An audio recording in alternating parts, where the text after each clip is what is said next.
नमस्कार विद्यार्थ्यांनो. आज आहे आपला नाशिक प्रशासकीय विभागातील एक वेगळी ओळख असणारा, निसर्ग संपदेने नटलेला, आपली एक वेगळी ओळख ठरवलेला नंदुरबार जिल्हा. आपण ऐतिहासिक गोष्टी पण आपण त्याच्या मागच्या जाणून घेणार आहोत. आदिवासींचा जिल्हा म्हणून सुद्धा या जिल्ह्याची एक वेगळी ओळख आहे. तर MH39 जेवढे काही नंदुरबारकर ऐकत असतील त्यांना प्रेमपूर्वक नमस्कार. आणि या जिल्ह्याला ऐतिहासिक परंपरा काय आहे ते आपण जाणून घेणार आहोत. सारंगखेडा असेल तुमचं, किंवा तुमची एक वेगळी ओळख असेल, थंड हवेचं ठिकाण असेल, जत्रा असेल, आदिवासींची एक वेगळी ओळख असेल, तर या जिल्ह्याबद्दल आपण जाणून घेऊया. धुळे जिल्ह्यातून याचं जे काही अस्तित्व उदयाला आलेलं होतं विद्यार्थ्यांनो, 1 जुलै 1998 ला हा वेगळा झालेला होता. त्यानंतर सुरुवातीला याचं प्राचीन नाव रसिका होतं. आपल्याला मुख्य परीक्षेमध्ये विचारलं जातं वेगवेगळ्या जिल्ह्यांची ओळख. जसं आपण नाशिकमध्ये उल्लेख केला होता पांडवलेणी, तिचं ओरिजिनल नाव होतं त्रिरश्मी. हे आपल्याला माहिती असायला पाहिजे.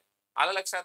नंतर यादवांच्या साम्राज्यावर राजा सैनचंद्र याने इथे राज्य केलेलं होतं आणि मुस्लिमांच्या आगमनासह पुढे फारुकी राजा याने खिताबी नाव खान म्हणून घेतलेलं होतं आणि याच्यावरूनच खानदेश हे नाव सुद्धा पडलेलं होतं. ज्यावेळेस मी जळगाव जिल्ह्याची एक वेगळी खासियत सांगत होतो त्यावेळेस मी हे नाव विसरलेलं होतं, तेवढं नीट लक्षात घ्या. पुढे धुळ्यातून वेगळं करण्यात आलेलं होतं आणि प्रशासकीय कारणानंतर आपली खानदेश आणि पूर्व खानदेश असं वेगवेगळं विभाजन झालं होतं. आणि ऍक्च्युअल जर बघितलं नंदुरबारचं 1 जुलै 1998 ला महत्वाचं, तर काही नंदुरबारकर नक्की सांगतील नंदुरबार जिल्ह्यातून आपलं एक महत्वाचं अस्तित्व करणारे आदिवासी समाजातील एक जिल्हाधिकारी झालेले, त्या जिल्हाधिकाऱ्यांचं आत्मचरित्र आणि त्यांचं नाव तुम्ही कमेंट बॉक्स मध्ये नक्की टाका. चला आता आपण महत्वाचा जर भाग बघितलं तर आपण आर्किओलॉजिकलचं बघू. महत्वाचे जर पर्यटन स्थळांचा पहिले उल्लेख करूया विद्यार्थ्यांनो. आपली एक महत्वाची ओळख ठरवणारं अस्तंबा हे एक महत्वाचं शिखर या ठिकाणी आहे आणि तोरणमाळ हे एक निसर्गरम्य थंड हवेचं ठिकाण आहे. या ठिकाणी तुम्हाला पाहायला मिळतं थंड हवेचं ठिकाण, यशवंत तलाव, सीता खाई दरी आणि अतिशय हिरवगार असणाऱ्या दऱ्याखोऱ्या. पावसाळ्यामध्ये इथलं एक उंच आहे. तर अस्तंबा डोंगराची उंची तुम्ही कमेंट बॉक्स मध्ये नक्की टाकायची. दक्षिण काशी म्हणून ज्याला प्रसिद्ध मिळालेली विद्यार्थ्यांनो, नंदुरबार जिल्ह्यातील शहादा तालुक्यामध्ये तापी नदीच्या किनारी हे एक महत्वाचं ठिकाण आहे. कारण की याला दक्षिण काशी म्हणण्याचं महत्व इतकं आहे की या ठिकाणी जे काही देवी देवतांचं महत्व आहे ते सुद्धा एक अनगणित आहे.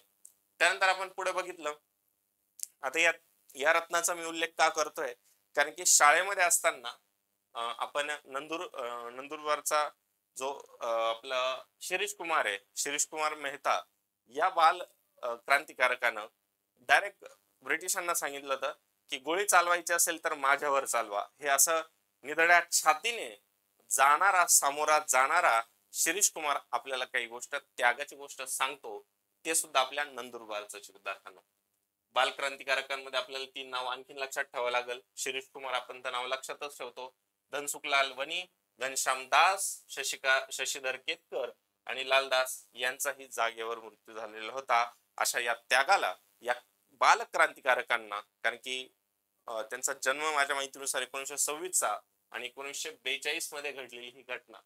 एका छोट्याशा बालकाने जे काही धाडस दाखवलेले विद्यार्थ्यांनो, आपण कधी कधी गर्भगळीत होत असतो काही परिस्थितीने की कंबाईनची ऍड कधी येते, परीक्षेचा निकाल कधी लागतो. गर्भगळीत कधी व्हायचं नाही विद्यार्थ्यांनो. प्राप्त परिस्थितीला आपण म्हणतो ना, जिथं लात मारेल तिथं पाणी काढण्याची वृत्ती आणि आकाशालाही गवसणी घालण्याचं आणि हिमालयाचे चूर्ण करण्याची ताकद आपल्या मनोवृत्तीमध्ये असायला पाहिजे. ती आपण बिल्डअप करू शकतो. स्पर्धा परीक्षेचा अभ्यास करतोय तर या गोष्टी आपल्या रक्तात भिनवल्या पाहिजे. आपण आलं लक्षात? एकदम मेटाकुटीला येऊन आपण गर्भगळीत व्हायचं नाही. आपल्या प्रयत्नांवरती तेवढा टार्गेट आपला असायला पाहिजे. आलं लक्षात? तर तापी खोऱ्यातील नंदुरबार हे एक महत्वाचा अति उत्तरेकडील आहे. तर अति उत्तरेकडील तालुका कोणता आहे तो तुम्हाला दिसतोय, पण कमेंट बॉक्स मध्ये तुम्ही नक्की उल्लेख करायचा आहे. 100% आदिवासी जिल्हा जरी असला तरी येथील आदिवासींचं जे काही स्थान विद्यार्थ्यांना, देवमोगरा देवी हे येथील एक महत्वाचं प्रमुख स्थान आहे. मुख्यालय आपण जर बघितलं तर नंदुरबारच येतं. क्षेत्रफळामध्ये 5047 चौरस किलोमीटर, अगदी धुळ्याच्या जवळपासचं क्षेत्रफळ लाभलेलं आहे. जळगावचं पण त्याच पट्टीमध्ये. तर आपण तुलनात्मक पद्धतीने जेव्हा अभ्यास करतो तर त्या गोष्टी माहिती असायला पाहिजे. नंदुरबारच्या नैऋत्येस आणि पश्चिमेस तुमचं गुजरात येतं, उत्तरेस आणि पूर्व महाराष्ट्र राज्य येतं आणि दक्षिण आग्नेयेस धुळे जिल्हा येतं.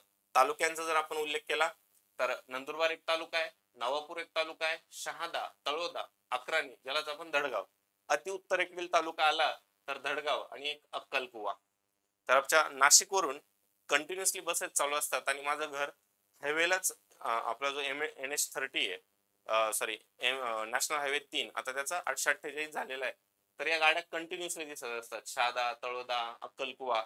तर महत्वाचं जे काही येथील औद्योगिकरण जे आहे ते थोडं काही कमी प्रमाणात आहे, पण शेतीच्या दृष्टीने एक वेगळी ओळख बनवणारं अस्तंभ शिखर आहे इथं. सारंगखेड्याचं आपल्याला माहिती आहे की आपला सारंगखेड्याचा जो अश्वांचा बाजार आहे तो सुद्धा इथं भारतामध्ये त्यांनी आपलं अस्तित्व बनवलेलं आहे.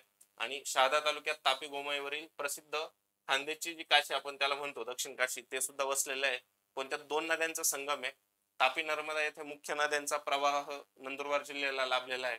मग गोमाई, रंगावली आणि उदाई या अन्य नद्या इथं पाहायला मिळतात. आणि अक्कलकुवा येथे होणारा हा होराफली धबधबा नीट लक्षात असू द्या. आणि तळोद्यात आणि हिणिबा छोटस जंगल अभयारण्यासारखं आहे. आलं लक्षात? कारण की नैसर्गिक साधन संपत्ती जतन करणं हे आपल्या सर्वांचं एक महत्वाचं प्रमुख काम आहे. कारण की आपणच आता वसुंधरा दिन, बाकीचे दिन आपण साजरा करत असतो, ते आपण तुम्हाला चांगल्या प्रकारे माहिती असायला पाहिजे. आणि सगळ्यात महत्वाचं, शहादा तालुक्यात असणारे उपनदेव, अवनदेव हे गरम पाण्याचे झरे सुद्धा आपल्याला लक्षात ठेवावे लागतील. त्यानंतर नंदुरबार जिल्ह्या संदर्भातील काही जी सांख्यिकी विद्यार्थ्यांना ती थोडीशी माझ्याकडे अपूर्ण होती, त्यामुळे मी काही महत्वाची पूर्ण माहिती टाकलेली नाहीये. जर काही विद्यार्थी आपले नंदुरबार साईडचे असतील तर त्यांनी काही महत्वाचे आकडे कमेंट बॉक्स मध्ये टाकण्याची मी त्यांना विनंती करत, कारण की तेवढा वेळ माझ्याकडे नव्हता. कारण की मी थोडस प्रवासातून आल्यागत आपलं लेक्चर कव्हर केलेलं आहे. तर तुम्हीही मला मदत करू शकतात. तुमचं सहकार्य नक्की मी घेईल आणि ती आकडेवारी आपल्या विद्यार्थ्यांना कामात पडेल. तर नंदुरबार जिल्ह्याचा आपण याच्या जळगावचा पण उल्लेख केला होता. मध्य प्रदेश सोबत जी काही सीमा लाभलेली विद्यार्थ्यांनो, नंदुरबार, धुळे, जळगाव, बुलढाणा, अमरावती, नागपूर, गोंदिया, भंडारा असे 8 जिल्ह्यांची सीमा मध्य प्रदेशला स्पर्श करते, ते आपल्याला लक्षात ठेवावं लागेल. प्रमुख काही जी माहिती मला जशी भेटली वेबसाईट वरती, आपल्या नंदुरबार डिस्ट्रिक्ट जिल्ह्याच्या एकूण क्षेत्रफळ येतं 5955, एकूण तालुके येतात 6, एकूण लोकसंख्या 2011 नुसार जर पकडली 16,48,295. तर बाकीचा जो काही आकडा आहे लिंग गुणोत्तर वगैरे, तो आपले नंदुरबार साईडचे MPSC चे विद्यार्थी असतील तर ते एकूण टाकतीलच. एकूण महसूल विभाग एकच आहे इथं. एकूण ग्रामपंचायती 585 आहे आणि एकूण गावं 943 आहे. म्हणजे लोकसंख्येच्या दृष्टीने थोडासा कमी आहे. आणि एक नवीन ओळख असणारा आदिवासींचा जिल्हा ज्याला आपण म्हणतो विद्यार्थ्यांनो, नंदुरबार जिल्ह्यातील महत्वाच्या जर आपण बघितलं, कोकणा, पावरा, गावित, भिल्ल, कोरकू, धानका, पारधी, नायकवाडा, राठवा या काही महत्वाच्या ज्या आदिवासी जमाती आहे ते या भागात आढळतात. मग आपल्याला हे पण माहिती असायला पाहिजे, PVTG पर्टिक्युलरली व्हनरेबल ट्रायबल ग्रुप्स जो एकूण भारतामध्ये 75 आहे आणि महाराष्ट्रात 3 आहे. महाराष्ट्रातील 3 कोणत्या आहे त्या तुम्ही मला कमेंट बॉक्स मध्ये नक्की टाका. आलं लक्षात? माहिती परिपूर्ण बनवूया यासाठी अड्डा 24/7च्या ऍप्लिकेशनला डाउनलोड करा, योग्य माहिती मिळवा. महाराष्ट्रातील 36 जिल्ह्यांची योग्य ती माहिती थोडी अपूर्ण पडली असेल तर तिला पूर्ण करूया.